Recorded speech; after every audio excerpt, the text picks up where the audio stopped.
जब आपका ब्रेकअप होता है ना, तो ब्रेकअप के टाइम पर आपका दिमाग काम करना बंद कर देता है। आप सारे काम अपने दिल से सलाह लेकर करते हो। जो आपका दिल कहता है वो आप करते हो, चाहे वो गलत है या फिर सही है। इनफैक्ट आई शुड से कि आप सही और गलत में डिफरेंस नहीं कर पाते। आपको क्या करना है क्या नहीं करना है ये समझ नहीं पाते। सो आज मैं आपको यही बताने वाली हूँ कि अगर आपका ब्रेकअप हो चुका है तो ये चीज़ें आप कभी ना करें, चाहे कुछ भी हो जाए। अगर आप ये काम करते हैं तो इससे आपको फ्यूचर में बहुत प्रॉब्लम होगी, आप मूव ऑन नहीं कर पाएंगे, आप दुखी रहेंगे हमेशा। सबसे पहले तो ये बोलना चाहूँगी कि अगर अभी तक आपका ब्रेकअप नहीं हुआ है, आप ब्रेकअप करना चाहते हैं, आपका पार्टनर ब्रेकअप करना चाहता है, तो एक बार मिल लें। ब्रेकअप मिलकर ही होना चाहिए, क्योंकि बहुत सारी ऐसी चीज़ें होती हैं जो आप कहना चाहते हैं, सुनना चाहते हैं। कभी भी ब्रेकअप मैसेज पे ना करें, वो आधी अधूरी चीज़ें हमेशा दुख देती हैं ब्रेकअप के बाद। तो मेक श्योर कि अगर ब्रेकअप म्यूचुअल अंडरस्टैंडिंग के साथ में है, आप करना चाहते हैं या फिर वो करना चाहती हैं, किसी भी हालात में आप एक बार ज़रूर मिलें, उसके बाद ही वो ब्रेकअप करें। मिलकर करें वो ब्रेकअप, ना कि मैसेज में। दूसरा, अक्सर लोग क्या करते हैं, जब किसी से ब्रेकअप करते हैं ना, तो ब्रेकअप के बाद फ्रेंड जोन उन्होंने क्रिएट कर रखा है, उसमें रखते हैं सामने वाले को। तो फ्रेंड जोन में कभी ना रहें। फ्रेंड जोन का मतलब क्या होता है कि भाई देख, तेरे से काम सारा निकलवाना है मुझे, सारे अपने काम तेरे को बताऊंगा, बट तुझे कोई राइट नहीं है मुझे रोकने टोकने का। ये होता है फ्रेंड जोन, जहां पर आपको टॉर्चर किया जाता है और आपको रोने की इजाज़त नहीं होती। इसे कहते हैं फ्रेंड जोन। आज तो आप खुशी खुशी फ्रेंड जोन में आ जाते हैं, बट कल परसों 4 दिन बाद जब आपके उस पार्टनर की लाइफ में कोई दूसरा आता है ना, तो वो चीज़ें आपको दुख देंगी ही देंगी, लेकिन आप कुछ कह नहीं पाएंगे, क्योंकि आप दोस्त हैं, आपको राइट ही नहीं है उसको रोकने का। और ये चीज़ें बहुत ज़्यादा हर्टिंग होती हैं। तो कभी भी फ्रेंड जोन में ना रहें किसी के। थर्ड चीज़, जितने भी कॉल या मैसेज करने हैं ना, ब्रेकअप से पहले कीजिए, उसको मनाने के लिए, रोकने के लिए। बट एक बार जब ब्रेकअप हो गया फाइनली, उसके बाद कुछ भी करना, कॉल या मैसेज मत करना, क्योंकि उसे, सामने वाले को अगर मानना होता वो पहले मान चुका होता। आपने पहले भी उसको बहुत मनाया होगा, कॉल किए होंगे, बट वो नहीं समझा। जो तब नहीं समझा वो ब्रेकअप के बाद क्या समझेगा? नहीं समझेगा। ब्रेकअप के बाद तो आपसे और ज़्यादा नफरत करेगा। ब्रेकअप के बाद जब आप कॉल करते हैं, मैसेज करते हैं, तो सामने वाला ये फील करता है कि यार आपकी इज्जत कम हो जाती है उसकी नज़रों में, ऑल इन ऑल। तो ये मैसेज करना, कॉल करना आफ्टर ब्रेकअप, रोना धोना उसके सामने, ये मत कीजिए। ब्रेकअप से पहले जो करना है कीजिए। जहाँ ब्रेकअप हुआ वहाँ पर सब कुछ खत्म आपके तरफ से, ये ज़रूरी है करना।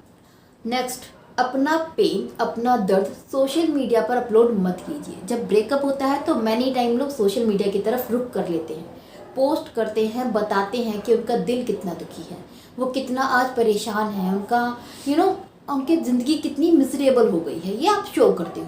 बट आप क्या इस चीज़ को समझ पाते हो कि जो लोग हैं सोशल मीडिया पे, उनको कुछ भी लेना देना नहीं है आपके उस दर्द से, आपकी उस परेशानी से। इनफैक्ट आपकी ज़िंदगी में ज़्यादातर लोग ऐसे होते हैं जो दुखी देखकर आपको खुश होते हैं। वो जताते नहीं हैं, बट उनका दिल बहुत खुश हो रहा होता है। आपके वेल विशर नहीं है सबके सब। तो आप किसके साथ अपना दुख बांट रहे हैं और क्यों बांट रहे हैं सोशल मीडिया पे? तो अपने दुख को अपने तक रखिए, उन लोगों के साथ में शेयर कीजिए जो आपके दिल के करीब है। और जो दिल के करीब है वो सोशल मीडिया पे नहीं मिलते। एक बार फ़ोन उठाइए, नंबर डायल कीजिए, आपके घर में मिलेंगे वो लोग अगले ही पल। आपको सिर्फ बोलने की ज़रूरत है कि यार मिलने आ जा। ब्रेकअप के बाद अपने पार्टनर की जो भी यादें हैं ना, उनको जला दीजिए, फेंक दीजिए। आई नो ये सबसे डिफ़िकल्ट चीज़ है, क्योंकि आपको सबसे ज़्यादा जो सुख देती है, जो रिलीफ देती है ब्रेकअप के बाद, वो आपकी यादें हैं जो आपने उसके साथ में बिताई हैं। वो पल आपको बहुत याद आते हैं, क्योंकि ब्रेकअप के बाद मेनली आप जो एक काम करते हैं ना, वो यही करते हैं कि उसकी फ़ोटो निकाली और देखना शुरू कर दिया, फिर आप रोते हैं। बट आपको ये पता नहीं चलता कि उन्हीं यादों के वजह से आप आगे नहीं बढ़ पा रहे हैं। आपको जो उनकी फ़ोटो हैं, जो यादें हैं, वो पीछे खींच रही हैं।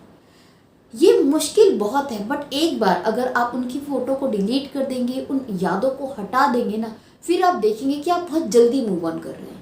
तो ये काम ज़रूर कीजिए अगर आप हिम्मत दिखा पाएँ थोड़ी सी तो।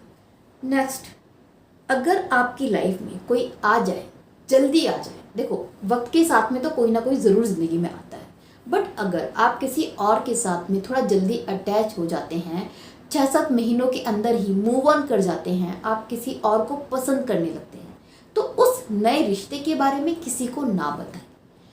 ये इसलिए ज़रूरी है क्योंकि आपकी इमेज खराब होती है। अगर आप किसी को बताएंगे कि यार मैं इसको पसंद करने लगा हूँ या फिर पसंद करने लगी हूँ, तो कोई आपके मुंह पर तो कुछ नहीं बोलेगा, लेकिन आपके जो यारे प्यारे हैं ना, वो एक बार ये ज़रूर सोचेंगे कि 4 दिन पहले तो उसके लिए मरा जा रहा था ये, अब 4 दिन हुए नहीं है, इसको दूसरी पसंद आ गई है, अब ये उसके चक्कर में इतना खुश है। तो वो फिर आपके इमोशंस को फेक समझते हैं, झूठा समझते हैं। उनको लगता है कि यार आप दिखावा करते हो, आपको कोई दुख नहीं था, आप तो सब ड्रामे कर रहे थे। अगर दुख होता तो इतनी जल्दी आगे नहीं बढ़ पाते। तो आपकी इमेज खराब होती है, आपके बारे में उनकी सोच खराब होती है। और फ्यूचर में भी जब आप किसी दुख में होते हैं ना, तो उस दुख को आपके दोस्त फिर समझते नहीं हैं, वो यही समझते हैं कि फिर ड्रामे कर रहा है। तो कोशिश करें कि अगर आप मूव ऑन हो रहे हैं, थोड़ा जल्दी हो रहे हैं, तो उस रिश्ते को छुपा कर रखें सबसे कुछ टाइम के लिए। अगर आपका ब्रेकअप हो चुका है तो ये काम करने से बचें। इसके अलावा अगर आपके रिश्तों में कोई प्रॉब्लम आ रखी है जिसके रिगार्डिंग आप मुझसे सलाह लेना चाहते हैं, तो आप अपनी कॉल बुक कर सकते हैं नीचे दिए गए व्हाट्सएप नंबर पे। मेरी टीम आपकी हेल्प करेगी कॉल बुक करने में। फिर मिलूंगी ऐसी यूजफुल वीडियो के साथ में, तब तक के लिए बाय बाय, टेक केयर।